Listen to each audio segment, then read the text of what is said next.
গল্পের শুরুতে আমাদের একটি রহস্যময় জগৎ দেখানো হয়, যেখানে ভয়ঙ্কর সব মনস্টার বাস করে। সেই বিপজ্জনক জায়গায় কিছু মানুষ আটকা পড়ে, আর সেখানেই আমরা জাপানের একজন যোদ্ধাকেও দেখতে পাই। এই মানুষটি শুধু একটি তলোয়ার দিয়ে প্রিডেটরের সম্মান অর্জন করে, কারণ তার লড়াই করা স্টাইল একেবারে প্রকৃত যোদ্ধার মতো।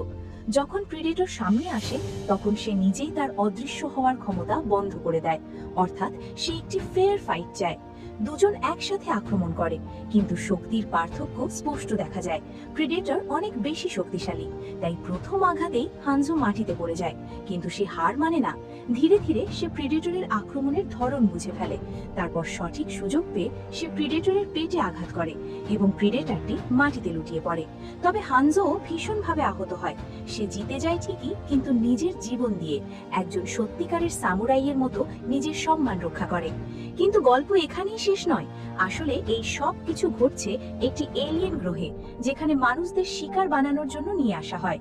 এমনই কিছু নির্দিষ্ট সময় পর পর এই এলিয়েনরা পৃথিবী থেকে বিপজ্জনক ও দক্ষ মানুষদের তুলে এনে এখানে ছেড়ে দেয়। এমনই একজন মানুষ হলো রয়েস, যে একজন মার্সেনারি। তাকেও কোনো কিছু না জানিয়ে এই গ্রহে নিয়ে আসা হয়, আর হঠাৎ করে সে এই মারাত্মক খেলায় জড়িয়ে পড়ে।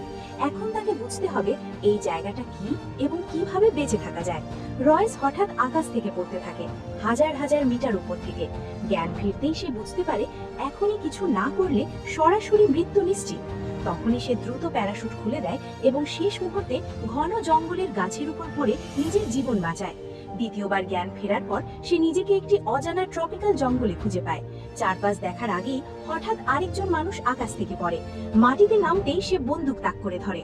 দেখে মনে হয় ভয়ে সে পুরোপুরি আতঙ্কিত। রয়েস তাকে শান্ত করার চেষ্টা করে, কিন্তু একই সাথে চুপি চুপি নিজের অস্ত্রও প্রস্তুত রাখে। ঠিক তখনই তৃতীয় একজন মানুষ কোনো প্যারাশুট ছাড়াই পড়ে এবং সঙ্গে সঙ্গেই মারা যায়। এটা দেখে দুজনেই বুঝে যায় যে পরিস্থিতি খুবই ভয়াবহ। আর হঠাৎ করে গুলির বৃষ্টি শুরু হয়। দুজনেই দ্রুত লুকিয়ে পড়ে। রয়েস সরাসরি উত্তর না দিয়ে বুদ্ধিমত্তার পরিচয় দেয়। সে চুপচাপ হামলাকারীর কাছে গিয়ে তার বন্দুক কেড়ে নিয়ে তাকে কাবু করে ফেলে। কিছুক্ষণ পর সেখানে মোট ৮ জন মানুষ একত্রিত হয়। সবাই ভিন্ন ভিন্ন জায়গা থেকে এসেছে, কিন্তু একটি জিনিস সবার মধ্যে এক: সবাইকে একইভাবে আকাশ থেকে এখানে ফেলে দেওয়া হয়েছে।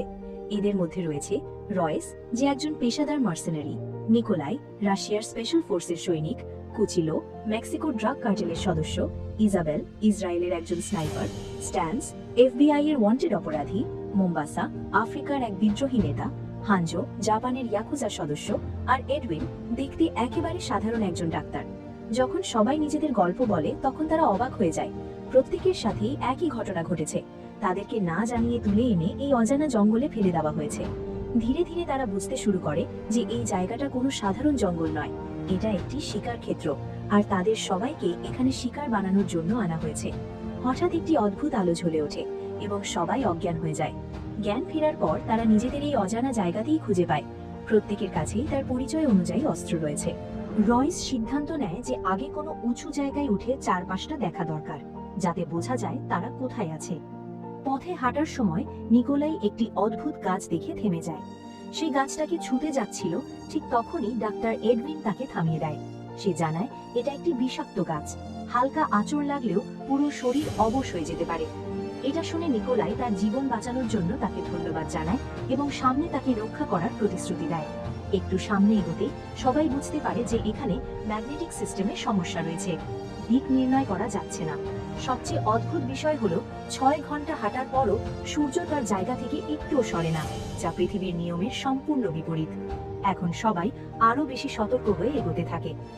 জঙ্গলের ভেতরে ঢুকতেই তারা বুঝতে পারে এখানে শুধু মানুষই নয়, বিভিন্ন ধরনের ফাঁদ এবং খাঁচাও বসানো আছে। আর অবাক করার বিষয় হলো খাঁচাগুলো বাইরে থেকে নয়, ভেতর থেকে বন্ধ। এগোতে এগোতে হঠাৎ একটি ফাঁদ সক্রিয় হয়ে যায়। ইজাবেল প্রায় ধারালো কাঁটায় ভরা গর্তে পড়ে যাচ্ছিল, কিন্তু রয়েস সঙ্গে সঙ্গে তাকে ধরে ফেলে এবং বাঁচিয়ে দেয়। এরপর সবাই চারপাশ ভালো করে খুঁজে দেখে। তল্লাশির সময় তারা একটি পুরনো মৃতদেহ খুঁজে পায়। মৃতদেহটির অবস্থা খুবই খারাপ ছিল। দেখে মনে হচ্ছিল অন্তত 1 সপ্তাহ আগে তার মৃত্যু হয়েছে। সবচেয়ে ভয়ঙ্কর বিষয় ছিল তাকে অত্যন্ত নির্মমভাবে টুকরো টুকরো করে কাটা হয়েছে।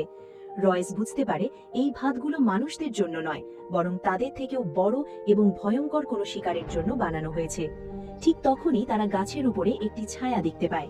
কিন্তু মুহূর্তের মধ্যেই সেটি অদৃশ্য হয়ে যায়। তারা ভাবে হয়তো ভুল দেখেছে আর সামনে এগিয়ে যেতে থাকে। যখন সবাই পাহাড়ের চূড়ায় পৌঁছায় তখন যে দৃশ্য দেখে তা তাদের স্তম্ভিত করে দেয়। আকাশে একাধিক অজানা গ্রহ স্পষ্ট দেখা যাচ্ছিল। তারা বুঝতে পারে এটা পৃথিবী নয়, অর্থাৎ তাদের অন্য কোনো গ্রহে নিয়ে আসা হয়েছে যেখান থেকে ফিরে যাওয়া প্রায় অসম্ভব। ঠিক তখনই জঙ্গলের ভেতর থেকে হঠাৎ জোরে একটি শব্দ শোনা যায়। সবাই সঙ্গে সঙ্গে সেই দিকে বন্দুক তাক করে, কিন্তু ঘন গাছপালার কারণে কিছুই পরিষ্কার দেখা যায় না। এখন আসল বিপদ সামনে আসতে চলেছে। হঠাৎ জঙ্গলের মধ্যে একটি ছায়া দ্রুত এদিক সেদিক দৌড়াতে দেখা যায়, সাথে শোনা যায় ভয়ঙ্কর গর্জন। কয়েক সেকেন্ডের মধ্যেই পরিষ্কার হয়ে যায় এগুলো কোনো সাধারণ প্রাণী নয়, বরং এলিয়েন হান্টিং ডগস। সবাই মিলে গুলি চালাতে শুরু করে এবং কয়েকটিকে মেরে ফেলে, কিন্তু এই প্রাণীগুলো দলবদ্ধভাবে আক্রমণ করে। একটা মারা গেলে আরেকটা সঙ্গে সঙ্গে তার জায়গা নিয়ে নেয়। পরিস্থিতি খুব দ্রুত নিয়ন্ত্রণের বাইরে চলে যেতে থাকে। এর মধ্যেই সেই ভীতু দেখতে ডাক্তার সহজ লক্ষ্য হয়ে পড়ে। ভয়ে সে দৌড়াতে শুরু করে, কিন্তু এই প্রাণীদের সামনে তার গতি কিছুই না। দৌড়াতে দৌড়াতে সে পড়ে যায়। ঠিক শেষ মুহূর্তে ইজাবেল নিজের জীবন ঝুঁকিতে ফেলে তাকে বাঁচায় এবং পিছু নেওয়া প্রাণীটিকে মেরে ফেলে। অন্যদিকে সেই পলাতক অপরাধীও পালাচ্ছিল, কিন্তু তার উপর একটি এলিয়েন ডগ আক্রমণ করে। সে কোনোভাবে ছুরি দিয়ে তাকে আহত করে। ঠিক তখনই আফ্রিকান ফাইটার মুম্বাসা এসে গুলি করে সেই প্রাণীটিকে শেষ করে দেয়। কিন্তু সবচেয়ে বড় সমস্যা হলো এই প্রাণীদের সংখ্যা অনেক বেশি। গুলি থাকা সত্ত্বেও সবাই ক্লান্ত হয়ে পড়তে থাকে। পরিস্থিতি এতটাই খারাপ হয়ে যায় যে ইজাবেল ডাক্তারকে বাঁচানোর জন্য তাকে গাছে উঠিয়ে দেয় এবং নিজে স্নাইপার দিয়ে কাভার দিতে থাকে। হঠাৎ তার বন্দুক জ্যাম হয়ে যায়। সে বারবার ট্রিগার চাপতে থাকে, কিন্তু কোনো লাভ হয় না। অবস্থা এমন দাঁড়ায় যে সে শেষ গুলিটা নিজের উপর চালানোর কথাও ভাবতে থাকে, যাতে এই প্রাণীগুলোর হাতে না পড়তে হয়। ঠিক তখনই হঠাৎ একটি সিটি বাজানোর শব্দ শোনা যায়। এই শব্দ আসার সঙ্গে সঙ্গেই সব এলিয়েন ডগ থেমে যায় এবং একসাথে জঙ্গলের ভিতরে ফিরে যায়। রয়েস সঙ্গে সঙ্গে বুঝে ফেলে এই প্রাণীগুলো নিজেরা থেকে আক্রমণ করছিল না, কেউ তাদের নিয়ন্ত্রণ করছিল। অর্থাৎ আসল শত্রু এখনো সামনে আসেনি। সে সবাইকে সতর্ক করে দেয় যে গুলি বাঁচিয়ে ব্যবহার করতে হবে, কারণ এটা তো মাত্র শুরু। ঠিক তখনই তারা বুঝতে পারে কুচিলো, ড্রাগ কার্টেলের লোকটি, তাদের সঙ্গে নেই। জঙ্গলের ভেতর থেকে তার সাহায্যের জন্য চিৎকার শোনা যায়। সবাই ভয়ে ভয়ে সেই দিকে এগিয়ে যায়। ঘন গাছপালার মাঝে তারা তাকে বসে থাকতে দেখে। ইজাবেল এগিয়ে যেতে চাইলে রয়েস তাকে থামিয়ে দেয়। তার সন্দেহ হয় এটা একটা ফাঁদ হতে পারে। পরীক্ষা করার জন্য সে একটি পাথর তার দিকে ছুঁড়ে মারে, আর তখনই পরিষ্কার হয়ে যায় এটা কোনো স্বাভাবিক পরিস্থিতি নয়, বরং শত্রুর চাল। কিছুক্ষণ কথা বলার পর রয়েস সিদ্ধান্ত নেয় কুচিলোকে ছেড়ে সামনে এগোতে হবে, কিন্তু ইজাবেল তা মানতে চায় না। সে তাকে ওই অবস্থায় ফেলে যেতে চায় না, তাই বাধ্য হয়ে স্নাইপার তুলে ভাবতে থাকে যেন তাকে কষ্ট থেকে মুক্তি দেয়। এদিকে সবাই বুঝতে শুরু করে এই জায়গাটা খুব অদ্ভুত। তাদের প্রতিটি নড়াচড়া কেউ না কেউ নজর রাখছে। আসলে প্রেডেটররা দূর থেকে তাদের দেখছিল। তাদের কাছে এটা একটা শিকার খেলা, যেখানে তারা মানুষকে ধীরে ধীরে ভয় দেখিয়ে মারে। রয়েস এই বিষয়টা বুঝে ফেলে। সে তাদের প্যাটার্ন ধরতে পারে এবং সিদ্ধান্ত নেয় এখন লুকিয়ে না থেকে আক্রমণ করা উচিত। সে এলিয়েন ডগদের রেখে যাওয়া চিহ্ন অনুসরণ করে, আর সত্যি তারা শত্রুর আস্তানায় পৌঁছে যায়। রয়েস এবং তার দল চুপচাপ বসে থাকার লোক নয়। শত্রুর কৌশল বুঝে ফেলতেই তারা নিজেরাই আক্রমণের পরিকল্পনা করে। জঙ্গলে ফাঁদ পাতা হয় এবং ডাক্তারকে টোপ হিসেবে ব্যবহার করে দৌড় করানো হয় যাতে প্রিডেটর বাইরে আসে, কিন্তু পরিকল্পনা উল্টো ফল দেয়। প্রিডেটরের বদলে একটি অদ্ভুত অন্য প্রাণী সেখানে এসে পড়ে। ঠিক সময় ইজাবেল তাকে গুলি করে এবং সবাই মিলে তাকে শেষ করে। পরে বোঝা যায় সেটিও হয়তো তাদের মতোই এই গ্রহে আনা আরেকটি শিকার ছিল। কিন্তু যখন ইজাবেল গুলি পরীক্ষা করে তখন সে বুঝতে পারে আসল আঘাত অন্য কেউ করেছে, অর্থাৎ আশেপাশে আরেকজন রয়েছে। কিছুক্ষণ পর একজন মানুষ সামনে আসে যে এই জায়গা সম্পর্কে সব জানে। সে সবাইকে একটি গোপন আস্তানায় একটি পুরনো স্পেসশিপে নিয়ে যায়। সেখানে সে নিজের নাম নোলান বলে এবং জানায় যে বহু বছর আগে তাকেও এখানে আনা হয়েছিল। সে বহুবার এই প্রিডেটরদের সঙ্গে লড়েছে এবং তাদের অস্ত্রও সংগ্রহ করেছে, কিন্তু তবুও সে এই গ্রহ থেকে বের হতে পারেনি। তার কথা শুনে সবার মনে আশার সঞ্চার হয় এবং তারা কিছুক্ষণ বিশ্রাম নেওয়ার সিদ্ধান্ত নেয়। কিন্তু আসল বিশ্বাসঘাতকতা এখানেই লুকিয়েছিল। হঠাৎ ঘর ভরে যায় ধোঁয়ায়। তখন বোঝা যায় নোলানি তাদের মারার চেষ্টা করছে, যাতে তাদের অস্ত্র ও সরঞ্জাম নিজের করে নিতে পারে। সব পথ বন্ধ হয়ে যায় এবং পরিস্থিতি আবার বিপজ্জনক হয়ে ওঠে। তখনই রয়েস বুঝতে পারে এখানে শুধু প্রিডেটর নয়, মানুষও মানুষের জন্য হুমকি। রয়েস বুঝে যায় সরাসরি বেরিয়ে যাওয়া সহজ নয়, তাই সে জোরে গুলি চালায় যাতে শব্দ বাইরে পৌঁছে যায়। গুলির আওয়াজ সত্যিই প্রিডেটরের দৃষ্টি আকর্ষণ করে। এটা দেখে নোলান ভয় পেয়ে যায় এবং দ্রুত পালানোর চেষ্টা করে। কিন্তু কিছু দূর যেতেই তার সামনে সরাসরি একটি প্রিডেটর এসে দাঁড়ায়। এদিকে প্রিডেটর ধীরে ধীরে বাকিদের কাছেও পৌঁছে যায়, কিন্তু সে সঙ্গে সঙ্গে আক্রমণ করে না, বরং তাদের পালাতে দেয়, যেন বিড়াল ইঁদুর নিয়ে খেলছে। পালানোর সময় ডাক্তার দল থেকে আলাদা হয়ে যায় এবং একা প্রিডেটরের সামনে পড়ে যায়। ভয়ে সে চোখ বন্ধ করে ফেলে, কিন্তু ঠিক তখনই একজন সৈনিক তাকে বাঁচাতে এসে পড়ে এবং দুজনেই দৌড়াতে শুরু করে। তারা বেশি দূর যেতে পারে না। প্রিডেটর তার অস্ত্র দিয়ে সেই সৈনিককে মেরে ফেলে। ডাক্তার সবকিছু দেখেও ভয় তাকে ফেলে রেখে পালিয়ে যায়।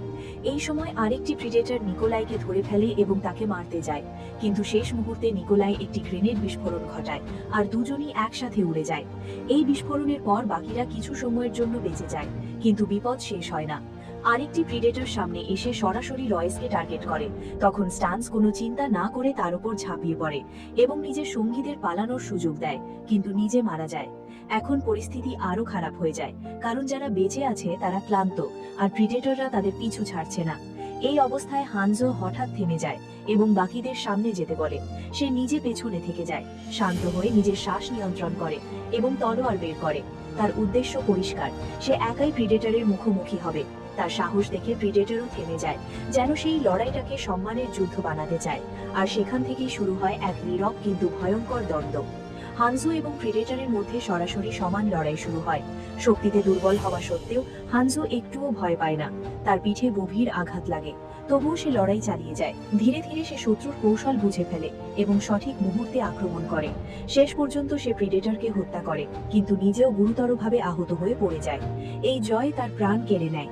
একজন সত্যিকারের যোদ্ধার মতো সে নিজের সম্মান রক্ষা করে মৃত্যুবরণ করে। এদিকে পালাতে গিয়ে ডাক্তার ভুল করে একটি ফাঁদে আটকা পড়ে। পরিস্থিতি দেখে রয় সিদ্ধান্ত নেয় তাকে ছেড়ে যেতে হবে, কারণ এই ফাঁদ মারার জন্য নয়, বরং শিকারকে ধীরে করার জন্য তৈরি করা হয়েছে।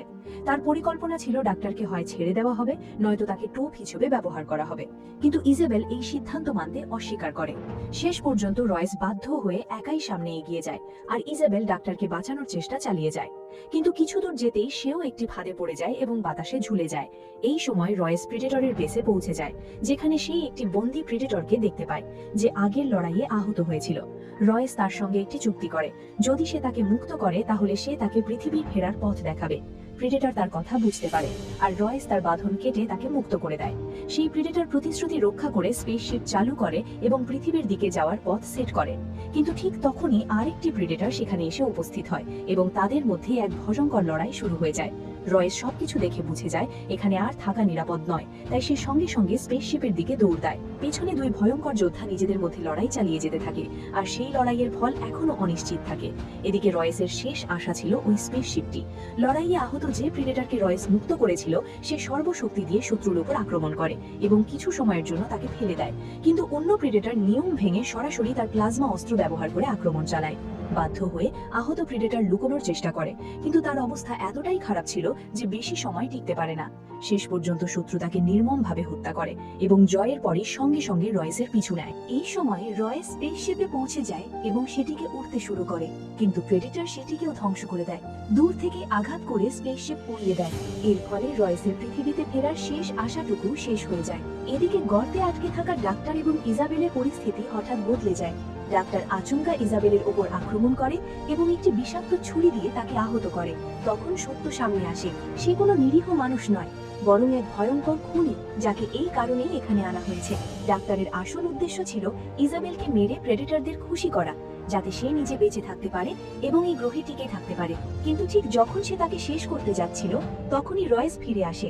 সে বুঝে যায় সবচেয়ে বড় বিপদ আসলে এই ডাক্তারই। চতুরতার সঙ্গে সে ডাক্তারকে বিশ্বাসে এনে সঠিক মুহূর্তের অপেক্ষা করে, তারপর হঠাৎ আক্রমণ করে তাকে কাবু করে ফেলে।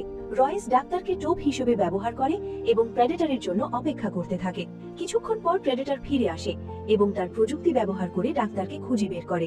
সময় নষ্ট না করে সে তাকে মেরে ফেলে, কিন্তু ঠিক তখনই রয়েসের ফাঁদ সক্রিয় হয়ে যায়। এক প্রচন্ড বিস্ফোরণ ঘটে, যা প্রেডেটরকে মাটিতে ফেলে দেয়। তবুও সে বেঁচে থাকে এবং রাগে ফেটে পড়ে উঠে দাঁড়ায়। এখন শুরু হতে যাচ্ছে শেষ লড়াই। রয়েস বুঝতে পারে সরাসরি লড়াই করা তার পক্ষে সম্ভব নয়, তাই সে নিজের পুরো শরীরে কাদা মাখে যাতে প্রেডিটরের হিট ভিশন তাকে শনাক্ত করতে না পারে। তারপর সে আগুন লাগিয়ে চারপাশের পরিবেশকে আরো বিভ্রান্ত করে তোলে যাতে শত্রুর সেন্সিং ক্ষমতা দুর্বল হয়ে যায়। কিছুক্ষণের জন্য মনে হয় তার এই কৌশল সফল হতে চলেছে, কিন্তু প্রেডিটরের আর্মার এতটাই শক্তিশালী ছিল যে রয়েসের আক্রমণে তেমন কোনো প্রভাব পড়ছিল না। ক্লান্ত হয়ে রয়েস একটি গাছের পেছনে লুকিয়ে পড়ে, কিন্তু প্রেডিটর দ্রুত তার কৌশল বদলে ফেলে এবং তার অ্যাডভান্সড মাস্ক দিয়ে রয়েসের হৃদস্পন্দন শনাক্ত করে ফেলে। হঠাৎ সে আক্রমণ করে। রয়েস কোনোভাবে প্লাজমা শট থেকে বাঁচলেও সে ভীষণভাবে আহত হয়ে পড়ে। প্রেডিটর তাকে ধরে আকাশে ছুঁড়ে ফেলে এবং নির্মমভাবে আঘাত করতে থাকে। পরিস্থিতি এমন হয়ে যায় যে রয়েস আর উঠতেই পারছিল না, আর তার হার প্রায় নিশ্চিত মনে হচ্ছিল।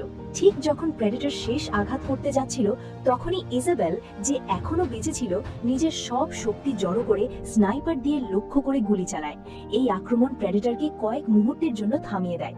এই সুযোগ কাজে লাগিয়ে রয়েস হঠাৎ উঠে দাঁড়ায়, একটি কুঠার ধরে এবং সর্বশক্তি দিয়ে পাল্টা আঘাত করে। এবার আঘাত সঠিকভাবে লাগে। প্রেডিটর নিজেকে সামলাতে পারে না এবং পেছনে পড়ে যায়। এখন লড়াইয়ের মোড় ঘুরে যায়, আর প্রথমবার মনে হয় মানুষও এই ভয়ঙ্কর শিকারীকে টক্কর দিতে পারে। প্রেডিটর মাটিতে পড়ে গিয়েও আবার ওঠার চেষ্টা করে, কিন্তু রয়েস তাকে সুযোগ দেয় না। সে একের পর এক দ্রুত আক্রমণ করতে থাকে, এতটাই দ্রুত যে প্রেডিটর প্রতিরোধই করতে পারে না। কয়েক মুহূর্তের মধ্যেই সে মারাত্মকভাবে আহত হয়ে পড়ে। শেষ শক্তি দিয়ে সে রয়েসের দিকে তাকিয়ে গর্জন করে, যেন শেষবার নিজের শক্তি দেখাতে চাইছে। কিন্তু পরের মুহূর্তেই সে লুটিয়ে পড়ে, এবার চিরতরে। এই দীর্ঘ ও ভয়ঙ্কর লড়াইয়ের পর অবশেষে রয়েস এবং ইজাবেল একটু স্বস্তির মুহূর্ত পায়। চারদিকে নীরবতা নেমে আসে, যেন ঝড় কেটে গেছে। কিন্তু এই শান্তি বেশিক্ষণ স্থায়ী হয় না। পরের সকালে তারা যখন আকাশের দিকে তাকায়, তখন তাদের আশা আবার কেঁপে ওঠে। আকাশে আবার প্যারাশুট দেখা যায়। এর মানে পরিষ্কার, এই খেলা এখনো শেষ হয়নি। নতুন মানুষদের আবার এই শিকার ক্ষেত্রে নামানো হচ্ছে। রয়েস এবং ইজাবেল বুঝে যায় এটা এক অন্তহীন চক্র। তবে এবার পার্থক্য হলো, তারা আর আগের মতো নেই। এখন তারা শত্রুর কৌশল বুঝে ফেলেছে। এখন তারা শুধু শিকার নয়, প্রতিদ্বন্দ্বী হয়ে উঠেছে। লড়াই এখনো বাকি, কিন্তু এবার তাদের মধ্যে জেতার সাহসও আছে। এইভাবেই গল্পটি এখানে শেষ হয়। তো বন্ধুরা, কমেন্টে অবশ্যই জানাবে এই এক্সপ্লেনেশনটি তোমাদের কেমন লেগেছে। আর যদি এর আরো অংশ দেখতে চাও, তাহলে সেটাও জানাতে ভুলবে না। আমরা চেষ্টা করব নেক্সট পার্ট নিয়ে আসার। আবার দেখা হবে। ভালো থেকো। বাই।